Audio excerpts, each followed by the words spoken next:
Ahojte Prešovčania. Dovoľte sa mi dnes prihovoriť v mene mladých ľudí a študentov na Slovensku, ktorým ani po 7 rokoch od vraždy Jána Kuciaka a Martiny Kušnírovej nie je ľahostajný ich odkaz. Pre mňa osobne bol práve v 15 rokoch Ján Kuciak a jeho práca dôvodom, prečo som sa začal zaujímať o kauzy vtedajších vládnych špičiek a ich nominantov strany Smer a iných vládnocích strán.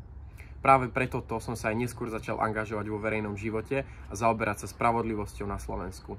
Myslím si, že práve ľudia ako Ján Kuciak môžu byť vzorom pre Slovensko a vzorom pre mladých ľudí tak, ako bol pre mňa. Bol to obyčajný chalan s čistým štítom a morálnym kompasom a práve takýchto chce momentálna vláda a tá, ktorá bola predtým, zničiť. Takí, ktorí nemajú strach postaviť sa a bojovať za spravodlivosť. Neskôr práve rodičia Jána Kuciaka a Martiny Kušnírovej napísali list aj na podporu študentov, ktorí chceli spravodlivosť a bojovali za to, aby právny štát na Slovensku pretrval. Osobne mi napísala aj pani Kušnírová a podporila ma v našej iniciatíve, ktorú sme ako študenti začali. Neskôr som sa s ňou stretol aj osobne a odkaz Jána Kuciaka a Martiny Kušnírovej môžeme práve cez ich rodičov sledovať aj teraz do týchto dní.